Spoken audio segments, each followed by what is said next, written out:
A German officer steps off a train somewhere in rural Texas in 1944. He's a prisoner of war, captured in North Africa, and he expects to see a backward country struggling to fight a war on two fronts. Instead, he sees something that makes his blood run cold. Brand new cars everywhere. Factories run 24 hours a day. Food is so abundant that even prisoners eat better than German civilians back home. He turns to his fellow prisoners and says something that will haunt him for the rest of his life. We've already lost this war. We just don't know it yet. This is the story of how German prisoners of war came face to face with American industrial power and realized their propaganda had been lying to them all along. What they discovered would shatter everything they believed about the war. Let's start with what German soldiers were told about America. The Nazi propaganda machine spent years building up a specific image of the United States. They described it as a weak, decadent nation divided by racial conflict and corrupted by capitalism. They said American workers were soft and lazy. They claimed American industry was inferior to German engineering. They told soldiers that America couldn't possibly match German production because Americans cared more about profits than victory. German military leadership believed this, too, at least partially. They thought America was geographically isolated, unprepared for war, and would take years to mobilize effectively. Sure, America had resources, but resources don't matter if you can't organize them efficiently. Germany had spent the 1930s perfecting their war machine. They had experience from Spain. They had trained soldiers and modern equipment. How could America, which had barely maintained a peacetime army, possibly catch up? This wasn't just propaganda talking. Look at the facts from Germany's perspective in 1941. The American army ranked 18th in the world in size, behind Romania. America had fewer than 200,000 soldiers. Their equipment was outdated. They were using tactics from World War I. When Germany invaded Poland with modern blitzkrieg tactics using thousands of tanks, America had maybe 300 tanks total, and most of those were obsolete. So when German soldiers went into combat against Americans, especially in the early days in North Africa, they expected to face inferior opponents. Sure, the Americans might have numbers eventually, but quality beats quantity, right? German soldiers had been winning against superior numbers for years. Poland, France, the Low Countries, the early campaigns in Russia. They'd beaten everyone they faced. Why would America be different? Then they started getting captured. The first German POWs to arrive in America came from North Africa in 1943. They'd been fighting under Rommel, considered themselves elite soldiers, part of the legendary Afrika Korps. They expected to be sent to prison camps where they'd sit out the war in miserable conditions, probably starving, maybe worked to death. That's what happened to prisoners in Germany, especially Soviet prisoners. Millions of Soviet POWs died in German camps from starvation, disease, and deliberate murder. But when these German prisoners arrive in America, they're immediately confused. The ships that transport them across the Atlantic are loaded with supplies. Not just military supplies, civilian goods, food, equipment, manufactured products of every kind. One prisoner later wrote that the amount of material on a single transport ship was more than he'd seen in all of Germany in the previous year. And this was just one ship. There were hundreds of ships making this crossing. They land in America and get loaded onto trains to head to prison camps. These camps are spread all across the country because America has so many German prisoners that they need facilities everywhere. Texas, Oklahoma, Nebraska, even up in Wisconsin and Minnesota. The trains themselves shock the prisoners. They're comfortable. They're fast. They're efficient. Germany's rail system, even before the Allied bombing campaign really got going, was nothing like this. One German soldier describes looking out the train window as they crossed through the American countryside and just being stunned. Everywhere he looked, he saw abundance. Farms with modern equipment, towns with paved roads, and electricity. Cars everywhere. Not military vehicles. Regular civilian cars just sitting in driveways. He'd been told America was rationing everything, that the war effort was draining the country. But looking out that window, he couldn't see any evidence of hardship at all. They arrive at the prison camps, and here's where it gets really interesting. These camps are run according to the Geneva Convention. Prisoners get adequate food. They get medical care. They're housed in barracks that, while not luxurious, are clean and weatherproof. They're allowed to send and receive mail. They can form sports teams and have recreational activities. For soldiers who've been told Americans are barbaric and will torture prisoners, this is completely unexpected. The food situation particularly blows their minds. German POWs in America receive the same rations as American soldiers. We're talking about 2,800 calories per day. Meat, vegetables, bread, dairy products, and even desserts. One prisoner wrote home to his family, and they didn't believe him. They thought he was lying or that it was some kind of American trick. His family in Germany was surviving on maybe 1,500 calories a day if they were lucky, and much of that was bread and potatoes. Meanwhile, he's in a prison camp in America, eating better than he ever did as a soldier in the Wehrmacht. But here's what really gets to them. It's not just that the food is abundant. It's clear that it's not a strain on the American economy to provide it. Guards eat the same food. Civilian workers at the camps eat similar food. The prisoners start to realize that this level of abundance isn't special treatment. This is just normal life in America. While Germany is rationing everything, including necessities, America is feeding millions of prisoners of war at peacetime standards without even breaking a sweat. Then they start working.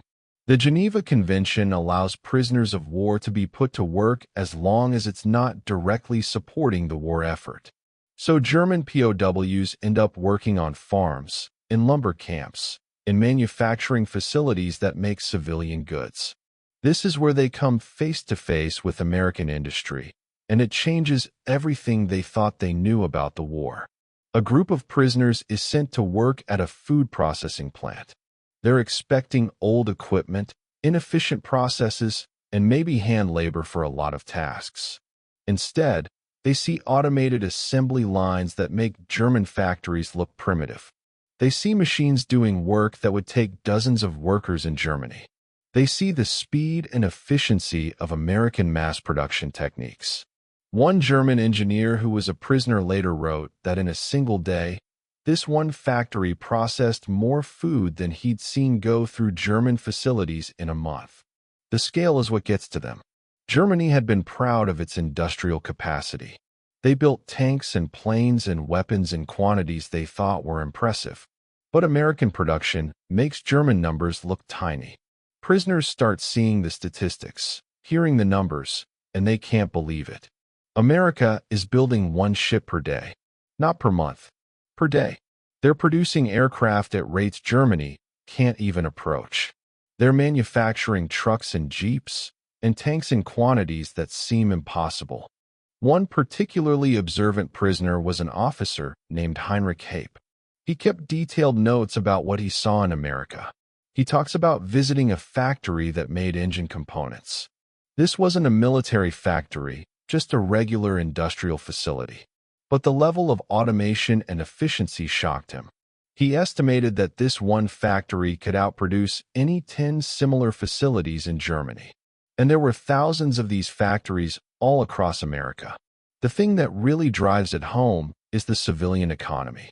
German POWs see that while America is fighting a two-front war, producing massive quantities of military equipment, supplying allies through Lend-Lease, the civilian economy is barely affected. People are still buying new cars. Civilians have access to consumer goods. Movie theaters are full. Restaurants are operating. Life goes on more or less normally for most Americans. Compare that to Germany. By 1943, the German civilian economy was completely mobilized for war. Everything is rationed. Civilians are working in factories 12, 14-hour days. There are no consumer goods to buy. even if you have money. Cities are being bombed regularly. The population is exhausted and running on fumes. And Germany is still losing ground in production to a country that's fighting the war almost casually. The prisoners start doing math in their heads, and the numbers are terrifying. If America can produce this much while maintaining a decent civilian standard of living, what happens if it really mobilizes fully? What happens if they actually put their entire economy on a war footing, the way Germany has? The answer is obvious. Germany gets absolutely buried under an avalanche of equipment and supplies. Some prisoners try to deny what they're seeing. They convince themselves this is propaganda, that they're being shown only the best parts of America, that surely the rest of the country isn't like this. But there are hundreds of prison camps all across America, and prisoners in all of them are seeing the same things. Letters between camps confirm it. The abundance is real. The industrial capacity is real. The strength of the American economy is real, and it's staggering. There are stories of German officers who break down when they fully understand what they're seeing. These are intelligent, educated men who suddenly realize their leaders lied to them. They were sent to fight a war they could never win.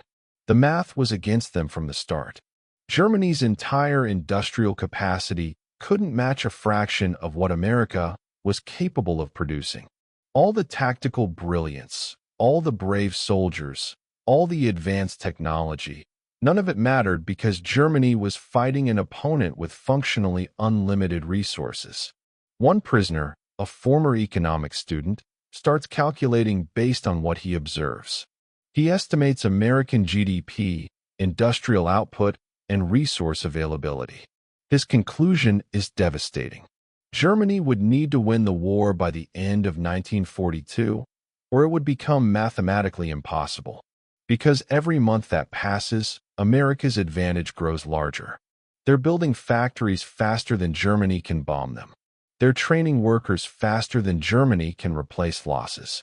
They're innovating and improving, while Germany is just trying to maintain production levels. The prisoner work programs let Germans see America up close. They work on farms in Kansas and see the mechanical harvesters, the tractors, the modern agriculture that lets a handful of workers feed thousands. They work in lumber camps in Oregon and see industrial forestry that produces more timber in a week than German operations produce in months. They see oil fields in Texas pumping thousands of barrels per day. They see coal mines, steel mills, assembly plants, all operating at scales they didn't think possible. And it's not just the scale. It's the efficiency and the innovation. American factories are constantly improving their processes. They're finding ways to build things faster, cheaper, better. The B-24 bomber, for example. Early in the war, it took thousands of man-hours to build one. By 1944, they've streamlined the process so much that they're turning them out in a fraction of the time. This kind of continuous improvement is something Germany can't match because they're too busy just trying to maintain production levels while their factories get bombed and their workers get drafted. Some prisoners work at bases or facilities where they see military equipment up close. They see Sherman tanks lined up by the dozens, waiting to be shipped overseas. They see aircraft, hundreds of them, more than entire Luftwaffe wings. They see trucks and jeeps and half-tracks in quantities that make German motor pools look like toy collections. One prisoner counted 60 brand-new trucks at a supply depot and learned those were just that day's production from one factory. The psychological impact is enormous. These men believed in German superiority. They believed the fatherland was the most advanced, most efficient, most powerful nation in the world. Seeing American industrial might destroys that belief. Some prisoners fall into depression. Others become angry at their leadership for lying to them. A few embrace it, realizing that being captured might have saved their lives because at least now they're out of a war that Germany cannot win. Mail from home makes it worse. Prisoners are getting letters from families describing the situation in Germany. Cities in ruins from bombing. Food shortages are getting critical. The Allied armies are closing in from all sides. Meanwhile, the prisoners are living in relative comfort in America, eating well, working in safe conditions. The contrast is stark and painful. They're better off as prisoners in America than their families are as civilians in Germany. Some prisoners start talking to their American guards and supervisors, asking questions, trying to understand. How does America do this? How do you produce so much? The Americans often don't know how to answer because to them, this is just normal. This is just how things work in America. The abundance and efficiency that shocks German prisoners is just everyday life for Americans. That might be the most frightening thing of all for the prisoners. America isn't even trying that hard, and they're still dominating production. The war continues, and more prisoners arrive with every passing month.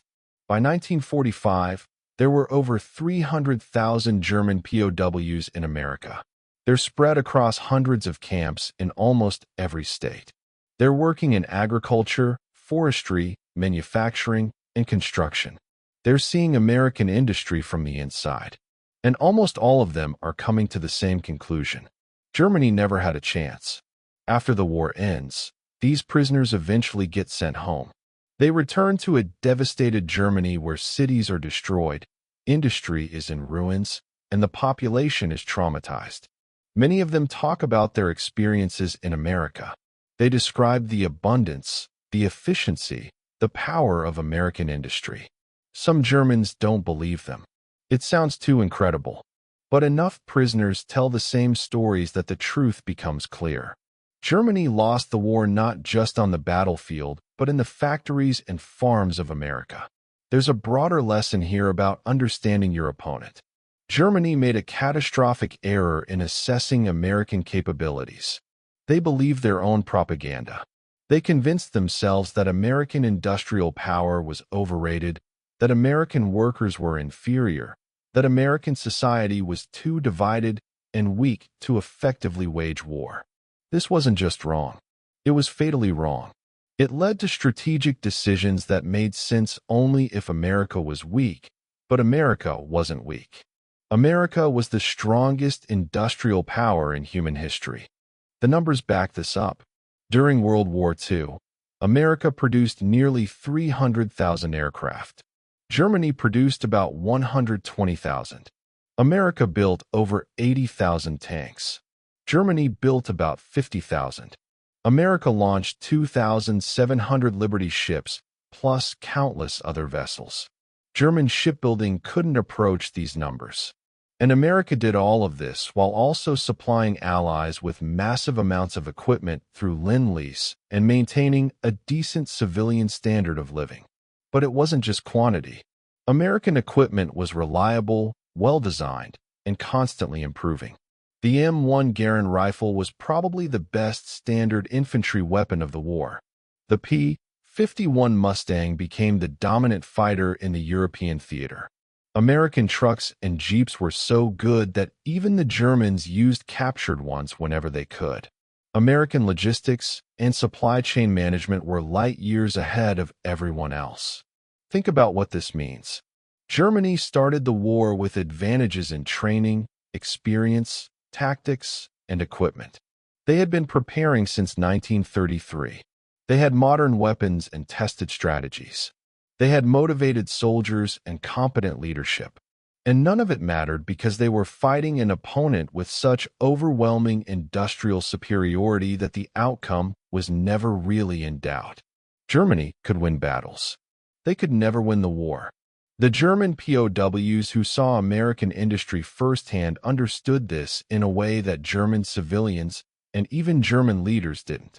When you see the factories, when you see the farms, when you see the roads and the cars and the endless abundance, you understand that this isn't about bravery or tactics or even technology.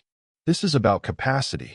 And America's capacity was essentially unlimited compared to Germany's. There's something almost tragic about the German prisoners who figured this out. Imagine being a soldier, believing you're fighting for your country, convinced that victory is possible if you just fight hard enough. Then you get captured and you see the enemy's homeland, and you realize it was hopeless from the beginning. All your friends who died, all the suffering, all of it was for nothing because the math never worked. Germany couldn't outproduce America. They couldn't outlast America. They couldn't win a war of attrition against a country with triple their population and 10 times their industrial capacity. Some historians argue this is why the German military kept fighting even when the war was clearly lost. The soldiers on the front lines didn't know what the POWs in America knew. They still believed German propaganda about secret weapons and strategic opportunities. They still thought maybe, somehow, Germany could turn things around. But the prisoners knew better. They'd seen behind the curtain. They knew the secret weapons wouldn't matter because America would just produce more planes, more tanks, more ships, more of everything until Germany drowned in American steel. After the war, as Germany rebuilt, some of these former POWs talked about their experiences. They described American industry with a mixture of awe and regret. Awe at what they'd witnessed, regret that Germany had ever thought it could win against such an opponent. Some of them became advocates for German-American friendship, arguing that the two countries should work together rather than fight. They'd seen American power up close, and they knew that having America as an ally was much better than having America as an enemy. The story of German POWs discovering American industrial strength is really a story about the danger of believing your own propaganda. Germany convinced itself that America was weak. They wanted to believe it because the alternative was too frightening to consider. But reality doesn't care what you want to believe. The German prisoners discovered reality when they stepped off those trains in Texas and Nebraska and saw a country that was barely feeling the strain of fighting the largest war in human history. It's also a story about the importance of economic power in modern warfare. All the military genius in the world can't overcome a massive disadvantage in production capacity. Germany had excellent generals, brave soldiers, and advanced technology. But America had factories. Lots and lots of factories. And in the end, the factories won. The assembly lines won. The logistics networks won. The boring, unglamorous work of industrial production determined the outcome of the war as much as any battle. Here's what we should take from this. First, never underestimate your opponents. Do the real research. Look at the actual numbers. Don't rely on what you want to believe or what makes you feel good. Reality is what it is, regardless of your feelings about it. Germany could have avoided a catastrophic war if they'd honestly assessed American industrial capacity instead of believing their own propaganda. Second, recognize that in any competition, resources matter enormously. Skill and strategy are important, but if your opponent has 10 times your resources, you need to be more than 10 times as skilled to compensate. Usually you're not. Usually, you're in the same ballpark of competence, and then the side with more resources wins. That's not inspiring or romantic, but it's true. Third, understand that economic strength is a form of power just as real as military strength. America defeated Germany and Japan without ever being invaded, without civilian populations suffering the way European and Asian populations did. American power came from farms and factories, from workers and engineers, from a productive economy that could supply a military machine without destroying the civilian standard of living. That's real power. And finally, be honest about reality even when it's uncomfortable. Those German POWs who accepted what they were seeing, who acknowledged that Germany couldn't win, probably had an easier time psychologically than those who kept denying the evidence in front of them. Reality doesn't change because you refuse to accept it. It just means you're unprepared when reality comes crashing down. The German prisoners of war who discovered American industrial might learn a lesson that their country learned too late. Economic power matters. Industrial capacity matters. And believing your own propaganda about your opponents being weak is a great way to lose a war you should never have started. They saw the assembly lines, the farms, the factories, the endless abundance of a country barely breaking a sweat while fighting on two continents. And they understood, perhaps more clearly than anyone else, why Germany lost World War II. If this story opened your eyes to an aspect of the war you hadn't thought about before, if it made you think differently about how wars are actually won, then hit that like button right now. Subscribe to this channel because we're bringing you the untold stories, the surprising truths, the moments that changed history in ways you never learned in school. You don't want to miss what's coming next. Thanks for watching, and remember, the most important battles are often fought in factories, not on battlefields.